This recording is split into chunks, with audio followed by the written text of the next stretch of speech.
বিসমিল্লাহির রহমানির রহিম। সাদবাগান কৃষির পক্ষ থেকে আমি রাশেদ মেহেদি, সকলকে শুভেচ্ছা। আবার চলে আসলাম এক সপ্তাহ পর আমার সেই লাউ শাক এবং যে কুমড়া শাক করেছিলাম সেই লাউ এবং কুমড়া শাকের অবস্থা দেখাতে। দেখুন অবস্থা, তারা নিচে একদম মাথা নুয়ে দিয়ে নিচের দিকে গড়ে চলেছে। আজ কত সুন্দর দেখুন পাতাগুলো, ডগাগুলো হয়েছে লাউ শাকগুলোর,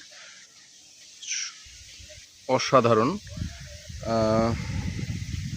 দেখুন কত সুন্দর সব কচি কচি নরম নরম পাতা, ডগা, অসাধারণ। দেখুন প্রচুর হয়েছে কুমড়া শাক। তো আশা করি এই যে পদ্ধতি, এই পদ্ধতিতে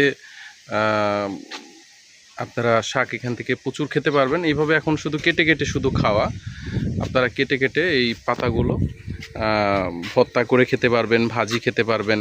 হ্যাঁ, বেশি না, দেখুন আমি কিন্তু অল্প কয়টা গাছ দিয়েছি। এখানে 3টা কুমড়া শাক দিয়েছিলাম আর 3টা লাউ শাক।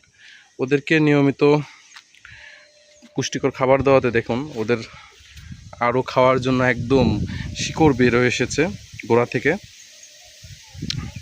এরকম দেখলে পর্যাপ্ত ওদেরকে খাবার দেওয়ার চেষ্টা করবেন। এই মুহূর্তে ওদের নাইট্রোজেনযুক্ত খাবার যেগুলো রয়েছে, গোবর সার অথবা ফুল পচা যে সারগুলো রয়েছে, এগুলো খেতে দিতে হবে। খেতে দিলেই ওরা একদম তরতাজা হয়ে এইভাবে একদম বেড়ে উঠবে। হ্যাঁ, সবুজ সবুজ একদম পাতা দিবে। আপনারা শুধু কাটবেন আর হলো খাবেন। এই যে আমি কেটে খেয়েছি, এই যে এখান থেকে মাথাগুলো কেটে খেয়ে ফেলেছি। এটা কুমড়া শাক, এটা খাওয়া হয় নাই। হ্যাঁ, এই যে কুমড়া শাকের পাতা, অনেক সুন্দর সুন্দর পাতা হয়েছে দেখুন, অনেক সুন্দর সুন্দর। এবং সারা মাসই কিন্তু আপনি এগুলো খেতে পারবেন। আর পানি দেওয়া বলতে কি, এই যে পানি এখানে দিই, মাঝখানের অংশটা দিই, এখান থেকে পুরো ইয়েটা ছড়িয়ে পড়ে, পুরো জায়গাটাতে ছড়িয়ে পড়ে। তো আশা করি আমার এই প্ল্যানটা কাজে দিয়েছে, আপনাদের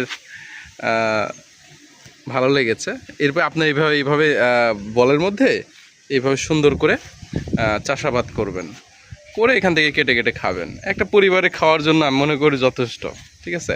তার চাইতে বড় কথা কি, আপনি এখানে বসে থাকলে মনটাই ভালো হয়ে যায়। আমি চেয়ার নিয়ে এসে যখন এখানে বসে থাকি, আমার কিন্তু খুবই ভালো লাগে, অসাধারণ লাগে। বিকেলের সময়টা অনেক সুন্দর কাটে এদের সাথে, ঠিক আছে। মন ভালো রাখার জন্য এর বিকল্প কিছু নাই, গাছের সাথে সম্পর্ক করা। ঠিক আছে, নেক্সটে হয়তো বা অন্য একটা কিছু দেখাবো যেগুলো করেছি। তো সেই পর্যন্ত ভালো থাকবেন, সুস্থ থাকবেন, আর আমার চ্যানেলটাকে অবশ্যই সাবস্ক্রাইব করবেন আমার সাথে থাকার জন্য। সকলকে ধন্যবাদ। আসসালামু আলাইকুম।